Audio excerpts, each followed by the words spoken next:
Assalamualaikum warahmatullahi wabarakatuh. Balik lagi sama saya Galih dan Kang Agam, Dokter Gigi Agam SPPM. Kali ini di part selanjutnya kita mau membahas tentang kanker rongga mulut.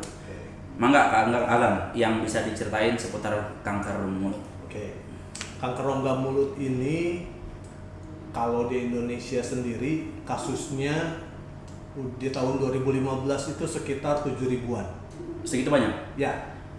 Kalau kita bagi 7.000 kasus dibagi 365 hari setahun dibagi 24 jam sehari, itu lebih kurang dapatnya satu angkanya tuh 0,8an atau 0,9an. Kita buletin jadi satu, berarti apa?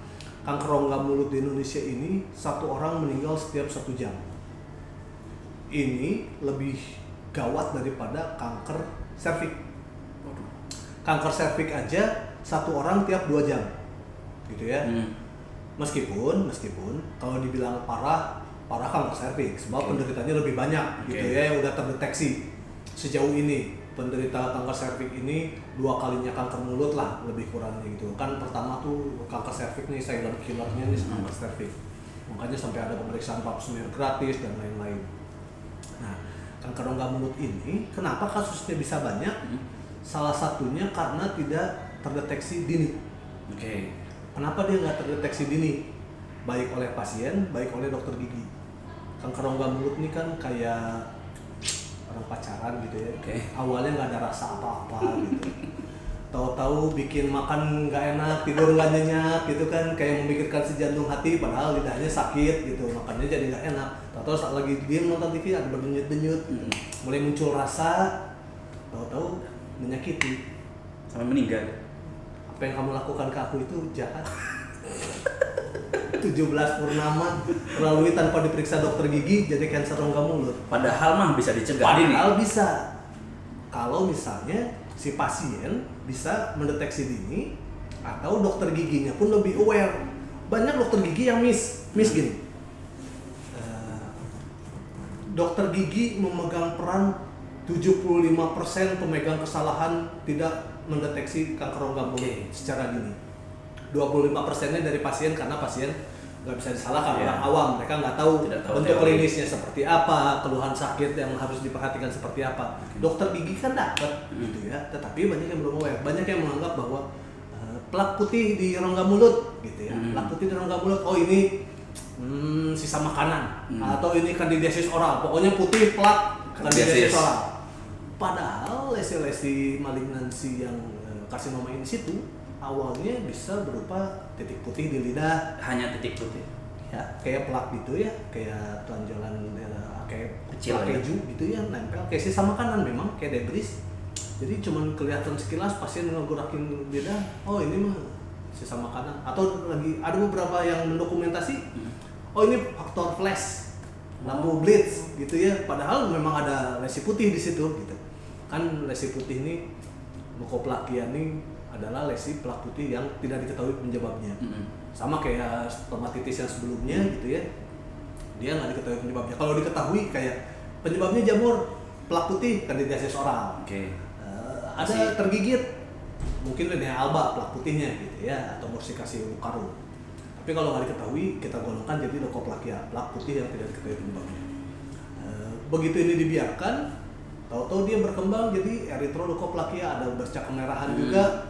Itu langsung lesi premalignan jatuhnya. Premalignan itu apa? Menuju ke arah keganasan. Sebelum keganasan, sebelum malignansi keganasan. Itu kalau tidak ditangani dengan baik akan berkembang jadi lesi malignan. Gitu. Keganasan yang orang tahu cancer, padahal cancer mah sebenarnya kan sifatnya cancerous gitu ya, dia berjalan seperti kepiting merayap kemana-mana gitu. Itu yang harus kita waspadai. Nah, sekarang gimana deteksi dininya? Baik oleh pasien atau oleh dokter gigi. Ada gerakan yang lagi dikampanyekan oleh IPMI, Ikatan Penyakit Mulut, Ikatan Spesialis Penyakit Mulut Indonesia, ISPMI, Samuri namanya. Periksa mulut sendiri. Gitu. Jadi kita bisa meriksa mulut sendiri, mulai dari mukosa-mukosa yang ada di rongga mulut paling luar sampai yang ke paling dalam. Mulai dari mukosa labial, bibir bagian dalam, mukosa pipi bagian dalam, mukosa bukal, kemudian lidah, kemudian dasar mulut, langit-langit, gusi, semua dilihat, semua yang abnormal langsung kita harus menaruh kecurigaan itu bisa berkembang ke sesuatu yang aneh. Oke. Gitu. Berarti nanti video San Morinya kita sisipkan Ya, di belakang ya. nanti dikasih ya, Oke. diselipin sama Galih. Kalau seandainya nanti kalau memang kita diharuskan memeriksa mulut sendiri, jarak berapa bulan kita harus memeriksa tiap berapa bulan? Oke, kalau gerakan ini sih diinisiasinya ya gimana ya? Tiap hari kan? Itu bisa mungkin sih tiap hari aja. Oh gitu. Gitu. Soalnya lebih dini tahu lebih bagus kan? Kemarin nggak ada tanda-tanda kanker, besoknya Betul. bisa ada. Bukan bisa ada. Mungkin kemarin nggak terindikan dengan baik gitu oke. kan? Atau lebih baik lagi gini, di satu hari fokusnya ke langit-langit, gitu. Diperhatikan dengan baik, benar-benar langit-langit, yang lain selewat-selewat. Oke. Nanti hari berikutnya ke mukosa Pipi. labialnya atau pipinya, bukalnya yang sebelah kiri benar-benar diraba, diperiksa, nanti kan sesuai kondisi yang video yang mau dikasih ini. Seriusnya di daerah situ gitu, sebab langit-langitnya udah nggak ada apa-apa. Nanti besoknya ke dasar mulut, jadi kita atas, kiri, bawah, kanan gitu ya. Nanti ke depan, nanti ke belakang, ada rutinitas tiap hari. Dilakukan terus-menerus. Itu kan ada sekitar 7 apa 8 bagian rongga mulut. Satu hari satu, tiap minggu berulang, justru lebih baik sepertinya gitu. Oke, kalau seandainya dari tanda-tanda klinisnya, tanda-tanda yang muncul di Oke. mulut, kira-kira apa yang menandakan ini akan mengacu kepada keganasan? Oke. Yang paling utama, satu yang paling jelas itu sariawan. Yang nggak sembuh-sembuh dalam 3 minggu. 3 minggu. Di tempat yang sama, dengan ukuran yang sama atau membesar. Oke. Itu yang paling jelas. Begitu ada banyak pasien yang, bahkan beberapa pasien yang kanker rongga mulut datang ke ini ya, pemeriksaan di poli, ngomongnya udah pelok, udah ada sakit dari lidah, sariawan nggak sembuh 2 bulan. Kira-kira kenapa ya? Menurut lu? Kira-kira aja udah nggak bisa ngomong, sariawan udah berantakan. Nanti kalau mau ada beberapa kasus yang bisa dilihatin juga ya, mungkin ya bisa diselipin ya. Oke, boleh. Ini pasiennya benar-benar katanya nggak merasakan apa-apa, hanya kesulitan bicara dan makan, bahkan nggak ada sakit, dengan kondisi yang udah parah gitu ya. Ini kondisinya parah banget, jadi bahkan sulit dipercaya bahwa si pasiennya nggak merasakan sakit. Tetapi memang faktanya dia datang dengan kondisi yang lemah tapi nggak sakit. Beda ya, ada kondisi yang lemah karena sulit makan gitu ya, datang gini, tapi masih bisa senyum, masih bisa ini. Kalau orang sakit kan aduh ini udah bekerung, udah gitu ya. Kalau ini enggak, kondisi baik tetapi kondisi umumnya memang buruk, jangan agak sempoyongan karena kurang makan karena apa gitu, bahkan tanpa sakit. Jadi pastikan sakit nggak sakit, kalau ada sariawan lebih dari 3 minggu periksa. Itu satu. Kemudian yang kedua, lesi-lesi yang bercampur warna tadi. Ada lesi yang warnanya ada luka atau kondisi di mukosa rongga mulut yang harusnya merah muda, ada sesuatu yang berwarna lebih merah atau sesuatu berwarna lebih putih. Itu harus diwaspadai. Atau keduanya? Atau keduanya bercampur, itu lebih besar lagi. Gitu. Kemungkinannya. Lesi putih ada bercak merah gitu. Lesi putih ada bercak merah atau lesi merah ada bercak putih. Oke. Pokoknya udah bercampur, erythroleukopplakia itu udah bercampur, itu harus diwaspadai. Gitu. Jadi nanti sebaiknya langsung dilakukan gitu ya, habis lihat video ini. Tahu gimana cara pemeriksaan mulut itu sendiri, itu pasien masyarakat sebagai pasien langsung melakukan, dokter gigi pun sebaiknya melakukan juga, gitu, melakukan. Sebab ini banyak dokter gigi yang melakukan anamnesa hanya benar-benar fokusnya ke permasalahan yang dibawa pasien. Dok, saya gigi saya berlubang, gitu. Udah lama sampai pecah. Ternyata ada bagian yang tajam mengiritasi, di pipinya ada yang putih-putih gitu ya. Itu nggak itu kan. Padahal itu udah mengarah ke sana, misalnya gitu ya. Udah TUG, traumatic ulcus granulomatosusnya. Udah mengarah ke keganasan tapi nggak dilihat. Kapan sih terakhir kali dokter gigi meriksa kelenjar limfu? Saya pas koas. Pas koas.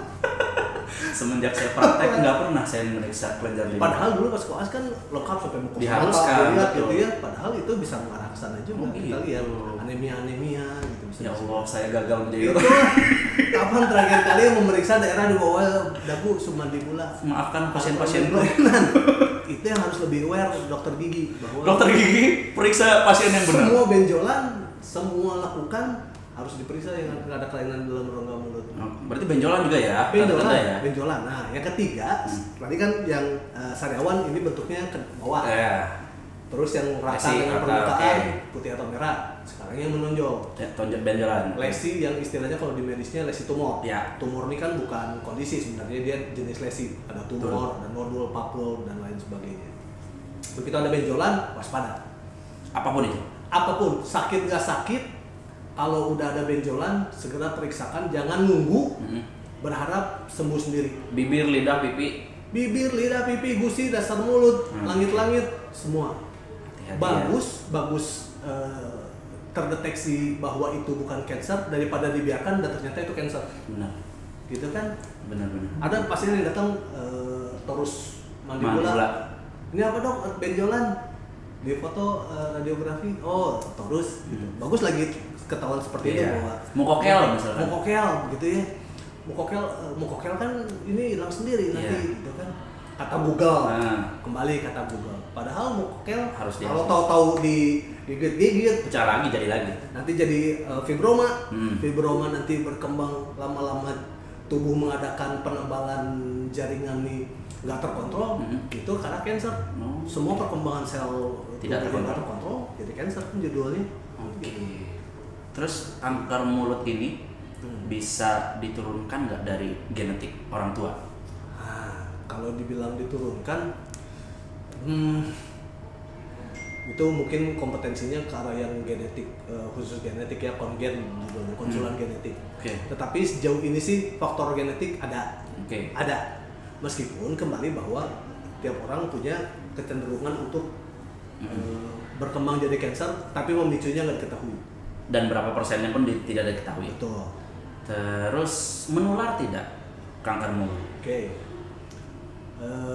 Tergantung etiologinya lagi. Kalau misalnya kan ada cancer di lidah ini yang paling utama tuh karena HPV, human papilloma virus. Judulnya virus lewat cairan tubuh menular. Itu yang harus diwaspadai juga.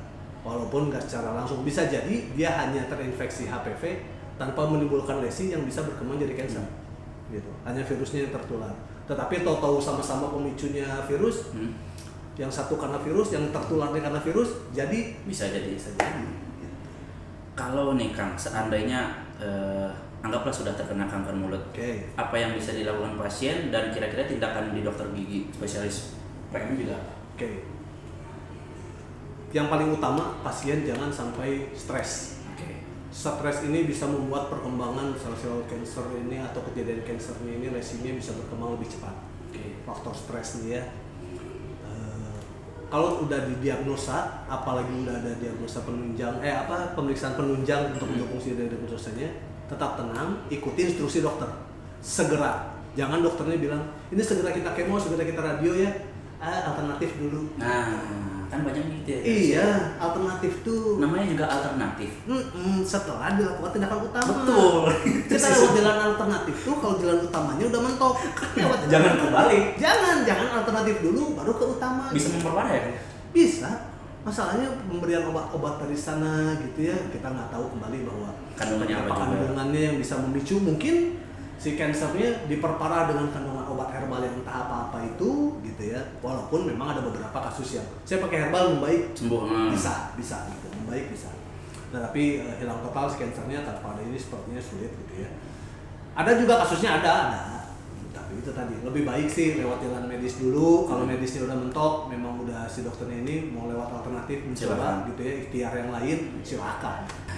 Kita jadi tahu ya tentang kanker rongga mulut, ternyata banyak yang harus diwaspadai ya.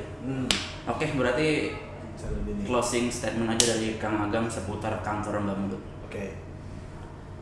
Mengenai kanker rongga mulut ini, yang paling utama adalah mulai pemeriksaan mulut sendiri sekarang, sesegera mungkin.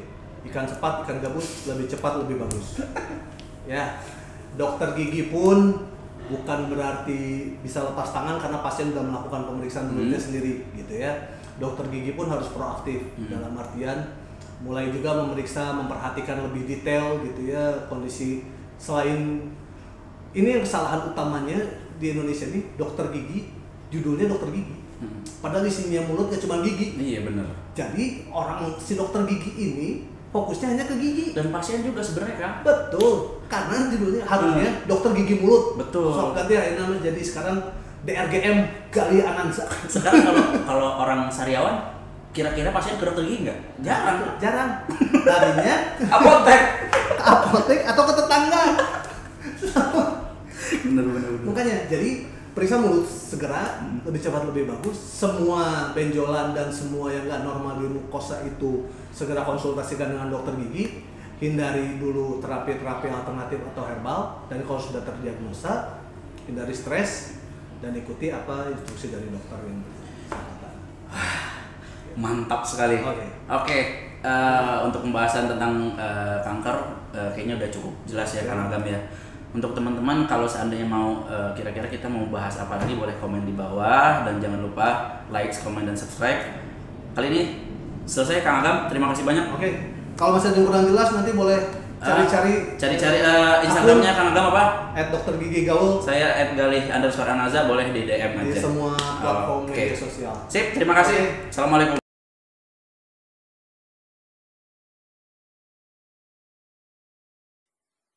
The search for discolorations, ulcers, and overgrowth is done through visual inspections of the regions of the mouth, as shown. The search for nodules is done through the palpation of lips, cheeks, and floor of the mouth.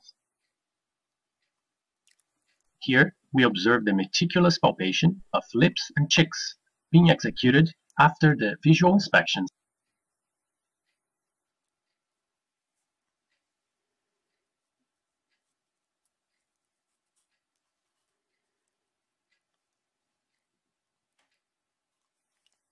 Following that, proceed with the visual inspection of the gums, from the lower arch and the upper arch.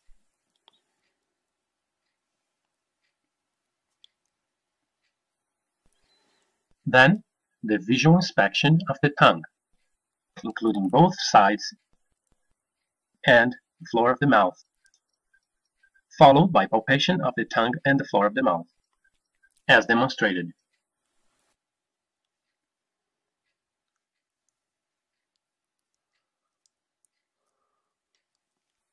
To finalize, we do a visual inspection of the palate and the back wall of the mouth, including the palatine tonsils and the uvula.